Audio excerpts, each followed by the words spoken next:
Yo, this is Fling with DFS Army, and this is your Week 9 recap.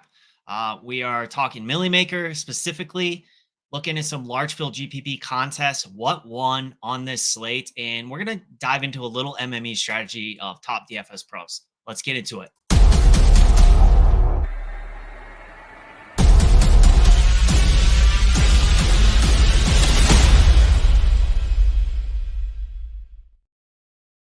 By the way, while you're here, if you like this kind of content, you like these reviews, hit that like button, let us know.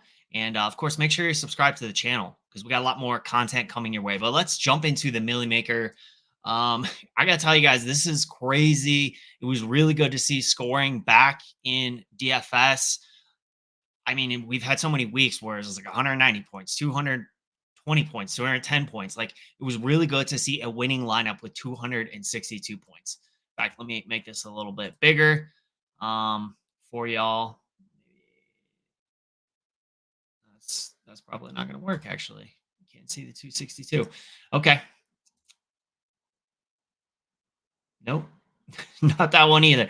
Anyways, 262 points. Now, what's crazy is this lineup actually had almost 20 points more than second place. So really just smoked the field. 10 lineups total for Chin Dog 619. This was a Geno, just a Geno plus one. Jackson Smith and Jigba lineup. And then it really had a secondary stack of Cortland Sutton plus Zay Flowers. So pretty simple QB plus one, and then a little ping pong stack of Cortland Sutton and Zay Flowers. And honestly, a little surprised because a lot of the winning lineups that we saw in other contests were Geno plus two, but this guy clearly, was just way better than the rest of the field on this Sunday. I think the mini max, which had 100,000 more entries in it, like their top score was 245. So he really crushed it with this Geno lineup. Obviously had Saquon. He was a must. 12% ownership, absolutely smashed. And it was kind of leverage, I guess, off of AJ Brown a little bit. Some Hurts lineups that scored 30 points, but ended up being outscored by Saquon Barkley. Devin Achane, this was a great spot for him. We were all over him at DFS Army. He was, kind of a core play for a lot of DFS Army staff, and really loved him in that matchup, as he had really crushed it week before. So he was crushing it again here with 32 points. And then the JSN call, I loved this because, with DK Metcalf out, we obviously, there was going to be more targets to go around, and JSN's the young, talented wide receiver. We wanted to see him get more targets, and he did, and smashed in this spot. And then Sutton back-to-back weeks of 100 plus yards, getting all the targets from Bo Nix, and he actually threw a touchdown pass here. So 26 points for him. Quentin Johnson, this was great. Direct leverage off of Lad McConkey. In fact, I think Burns had this on Tournament Tactics. This was one of the direct leverage plays that was given on the show. And this is why I need to be subscribed to the channel, because this is something that they go live every week and just give out some gems. So make sure you hit that notification button too, so you don't miss an episode. And then Jaceki, this was a guy that I loved. I know other DFS Army was on him. Anytime Higgins is out, Jaseki's this year had gotten a spike in targets. He had gotten like 8, 9 targets. He only needed 6 in this game to really break the slate. Hit over 9x of salary here at 3,100. And then Zay Flowers, it was pretty interesting to me. Broncos had a top defense going in, but clearly they hadn't played anyone. And also, they never put Surtain on Zay Flowers. They played a lot of zone. Zay Flowers was never covered by Surtain, at least anytime he had a big play. I watched the game, and that's what I saw. 32 points there. And then Tennessee D going against New England, the rookie with offensive line issues. Totally get this.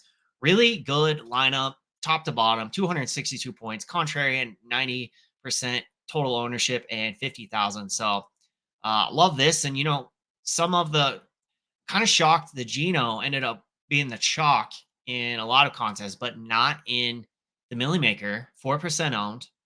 JSN. So this was a contrarian stack, and you love to see that.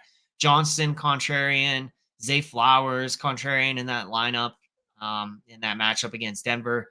Yeah, so just overall contrarian lineup. And We see this guy, he had, only 10 lineups. So it looks like he had 6 Geno, 4 Lamar, 2 Saquon Barkley lineups. That's all he needed. 4 Devin Achon lineups. Yeah, wide receiver.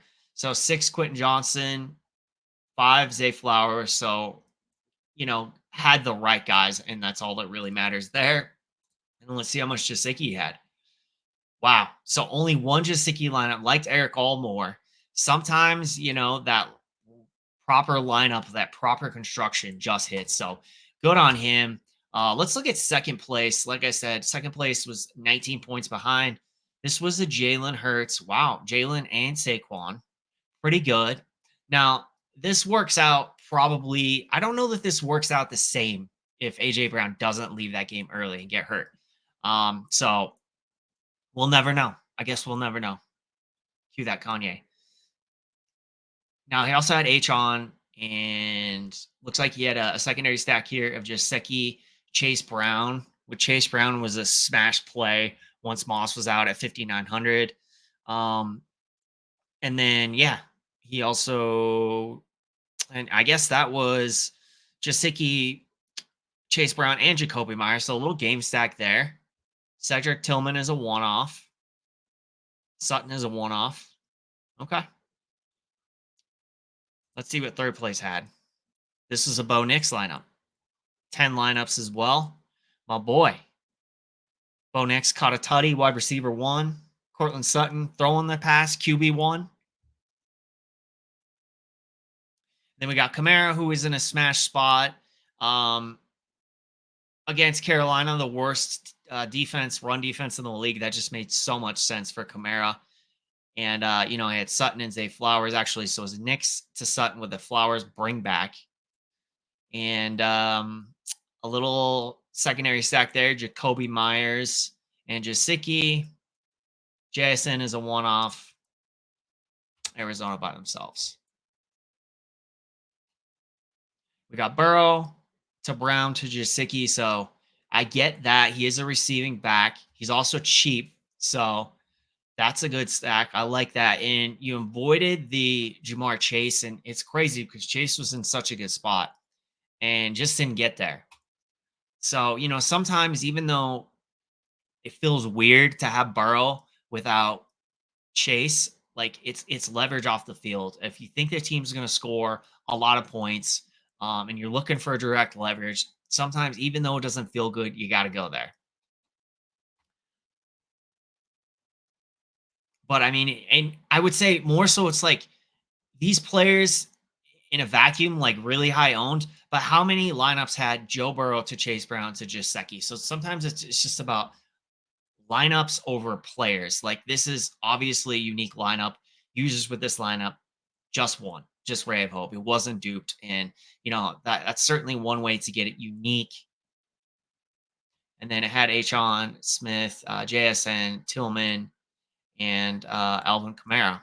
So doesn't look like there was any other stacks in this outside of the Burrow +2, and no bringbacks. Let's see what fifth place did. Another Bo Nix lineup to Sutton, Kamara, Brown, JSN, Tillman, Jasicki, Barkley, and Philly. So it had Barkley, Philly correlated here. Jasicki and Chase Brown. A team stack. Love that. So Nix +1, and then a couple team stacks.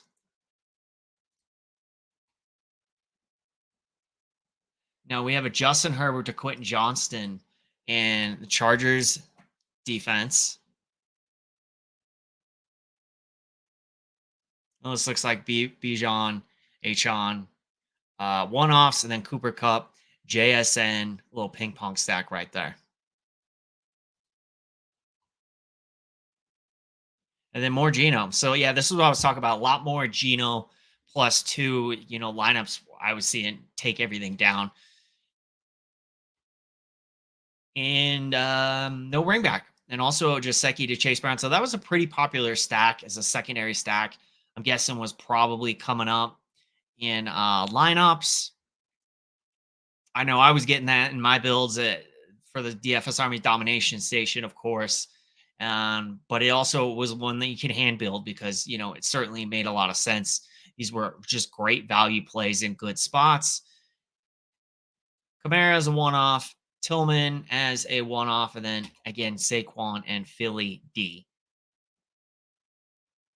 239 points. So, yeah, really good stuff. Now, what I want to do is want to jump into, let's look at a couple other contests, and then we'll finish it off with MME Strategy up top, DFS pros. I know not everyone always wants to see like what are the pros doing. I do because I'm a sicko, and I know there are other sickos out there. But let's take a look at what won the flea. Let's look at a little bit of smaller field, just like one or two contests. So the flea, and this is a problem with bouncing around too much on Fantasy Labs because this will happen.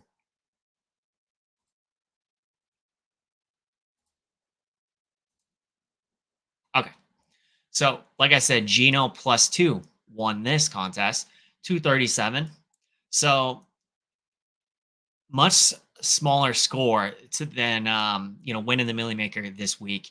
And that's why you want to play these contests of that are a fraction of the size of the Millie Maker.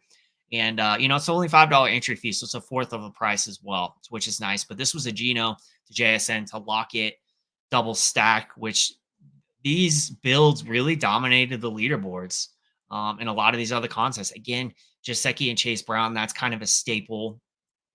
This one had Jacoby as well. So, that was something that we saw. It was either Chase Brown and Jaceki by themselves as a team stack or as a full game stack with Jacoby Myers.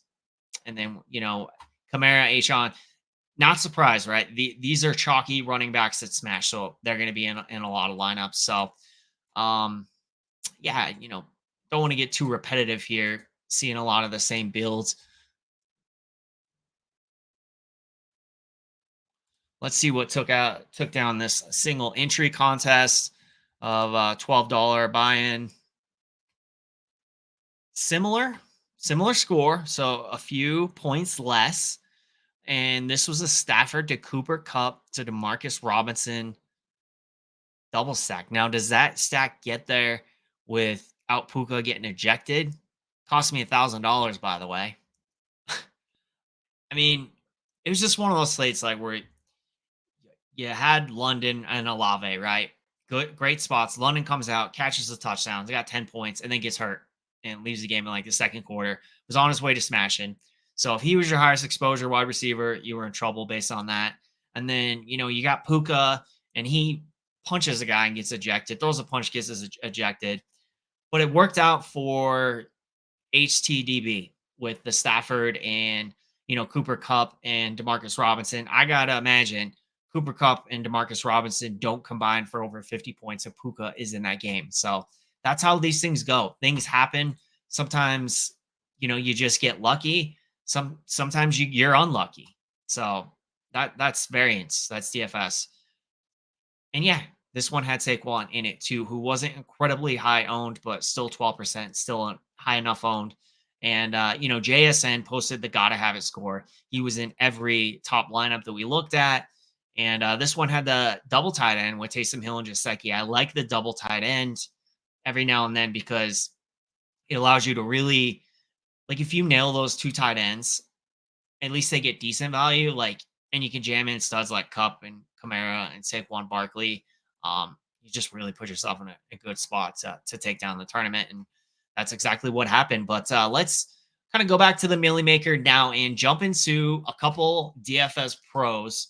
I want to take a look at, like their MME strategy, what their exposures were, and kind of, dissect like what was their thought process? How did they attack the slate? Who were their fades? Who were their targets? What we can learn, how many quarterbacks did they play? How many wide receivers did they play? I feel like you got to replay these old matchups. This is something I learned years ago from Geek. Is you have to replay these old matchups as painful as it is when you lose and you get pissed off and you're like, man, I put so much into this and I just doesn't happen. I finished in the top, 1%, and you just don't have the binks. Well, you keep studying, you keep grinding, you keep seeing what the pros are doing, and and then a light bulb hits, and eventually you'll bank one of these. So we're gonna keep looking at it. It's a lot of variance. It's positive variance. People often mistake luck for variance. It's a little bit both. Like if you're consistently putting lineups in the top 1%, then you're on the right path. The variance takes care of the rest. But we can, and that's what we see with a lot of these pros is Hishbu, for example. Hishbu finished 224th in the Millie, a contest of 161,000. So, he probably doesn't feel very good. He or she only 900, dollars positive ROI trying to take down the Millie, being so close. Um, but that's how it goes. And that's why we like to study what they're doing. But Hishbu's top lineup was the Daniel Jones to Malik Neighbors lineup. And, Neighbors burned me too. He was in a great spot and he didn't deliver. And, you saw his quotes after the game. It's no surprise running the ball too much in the first half and not targeting him. They took way too long to get him involved. Daniel Jones got there. Neighbors didn't. But this lineup had Kamara, had Devin Achan, had JSN. It had a lot of had to have it guys like Jaceki, but McConkey, not enough. Neighbors, not enough. And ultimately, Eckler, good score, but it wasn't a Saquon Barkley score. So you really needed those three guys, Kamara, Achan, and Barkley, or at least Chase Brown in place of Austin Eckler there. So yeah, top lineup. There wasn't any other secondary stacks I'm seeing in here. 211. So a little bit far off, but Hishbu had the reason we're looking at Hishbu is because he or she has placed a lot of lineups in the top 100 of the Millie. And Geno Smith was the top exposure and nailed it there, right? Needed the most exposure he could possibly have to Geno because he was ultimately the nuts. Jalen Hurts scored a little bit higher, but he was 7,800 versus 5,800. So tournament winning value. Geno had it. Daniel Jones did okay. So nothing really burned you. This was kind of surprising to me too. There were so many top DFS players that had quite a bit of Gardner Minshew. I just found that a little surprising. He's been terrible, low team total, but the value, I guess it made sense for them. Now, Austin Eckler, see, this is why we like to look at what they're doing. He obviously decided going all in on Austin Eckler. A lot of leverage there, a way to leverage the field. It kind of came down like an hour and a half before lock. What is his ownership going to be? Probably not going to be too high. He didn't get steamed up throughout the week with content. And, he hasn't absolutely smashed every time Robinson has missed. So clearly wanted to almost lock him in 97% exposure. Now also had Pollard, who was low owned. So a lot of positive leverage here. And, Pollard ended up having a pretty good day, like 21 points. Kenneth Walker did pretty decent as well. And then, yeah, nothing too crazy after that. Obviously, went all in on Eckler, so decided I don't need to have a ton of exposure everywhere else. Going to kind of be flat. He was under on Chase Brown, and that was a decision Hishbu made that obviously you actually wanted it to be more Chase Brown than Austin Eckler, but it's those 1-for-1 decisions that could be the difference between 200 place and first place in the Millie. So you nail so many things right and you get one thing wrong. Under on Kamara, under on Achan. So, he didn't really kill it with the running backs. Definitely wanted to have more of Kamara, more of Barkley, more of Chase Brown, more of Achan. And that's probably more or less what ended up killing Hishbu. Also had too much Jamar Chase. Jacoby Myers was a good play. We saw him in a lot of lineups. Liked the McConkey value, but obviously Johnson got the tutties under on AJ Brown, so that was a good fade. You wanted more. You wanted more Tillman. A little bit over on Lamb, a little bit over on London, but didn't have enough of him that it killed him. Same with Neighbors, over on Olave. So, really, it was. If we look at this lineup, if we look at his exposures, and we look at that top lineup, really, this was not like a good day for Hishbu.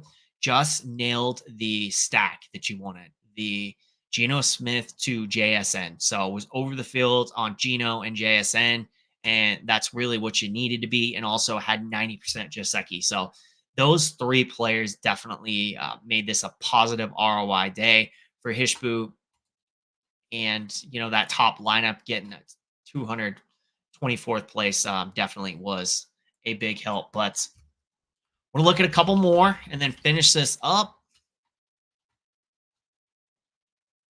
I think I did too many E's there. All right, now Hishbu plus 950, need lunch money minus 950. There's a joke in there somewhere, I'm sure. So, need lunch money's top lineup. This looks similar to the lineup I had in the Super Booster that got murdered by Puka Nakua punching somebody. Looks like he had a very similar experience here. Stafford to Cooper Cup and Puka Nakua. Double stack with the JSN bring back. So I like that. Playing the other side of it.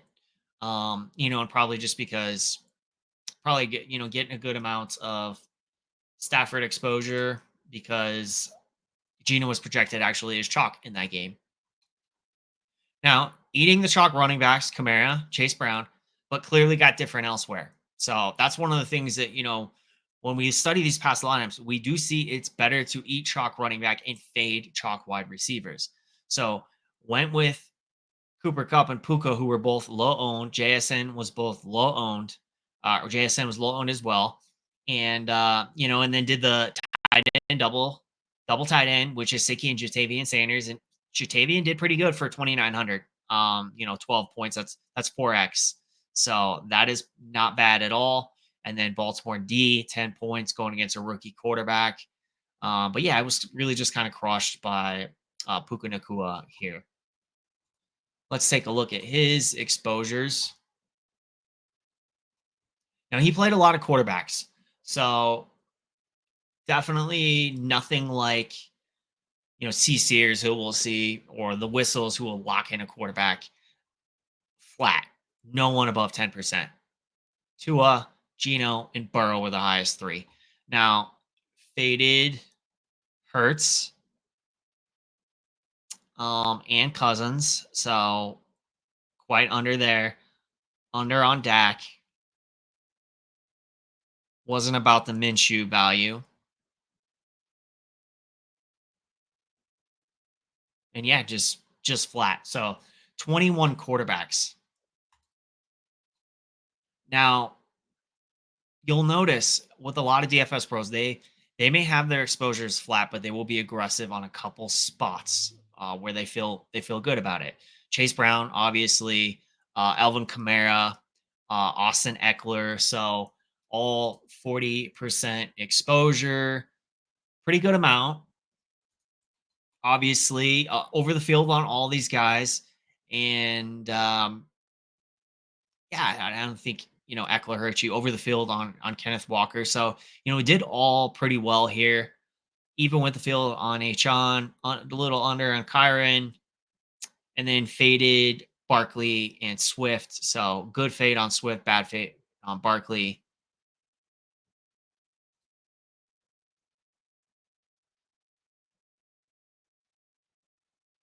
$18 running backs, so quite a few, and then 51 wide receivers I counted. So crushed by Drake London is your top exposure wide receiver. I feel that had the same problem, but yeah, look at all these wide receivers. So kind of just some landmines here, right? Tyreek Hill, not good. So it sucks that like have so many wide receivers, and the ones that you did have the most exposure to, they didn't have the great day. So London, Hill, Chase, that definitely crushed the lineups. The good decisions overall that were made at running back were kind of crushed here by the wide receivers. Was good being under on Lamb and Olave, and you didn't want to be under on Sutton. So mixed bag, right? Mixed bag. Some good under on AJ, under on a Lad, under on Olave and Lamb, but the bad under on Sutton.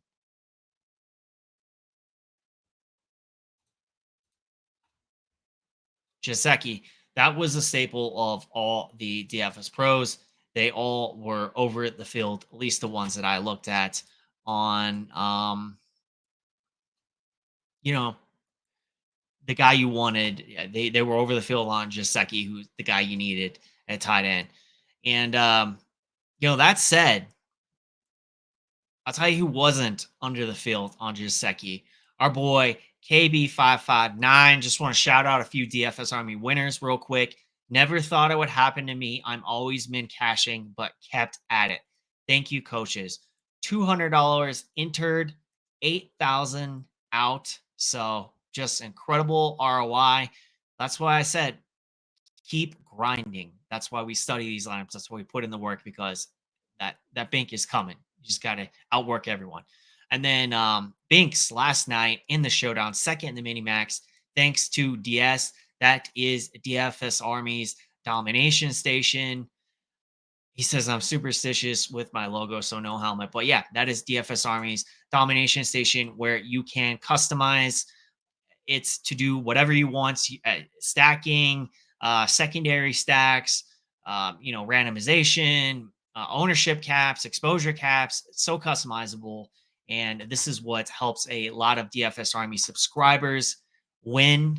And right now, we are still doing this promo. So it's actually 50% off the first month or your first week. So you can try it out. I believe it's $12 for the first week. If you want access to the domination station, the cheat sheets, the research station, all the tools, the chalkboard, and of course the Discord community, you can use a VIP 50 at checkout to try DFS Army for your first month for $44.99 or 1 week at a fraction of fourth of that cost. So if you don't like it, you can cancel. But if you're like most people, I think you will want to stay. But yeah, I think that's going to wrap it up for this episode. Thank you again for joining me for another weekend review. Let us know how the week went for you. Who did you play?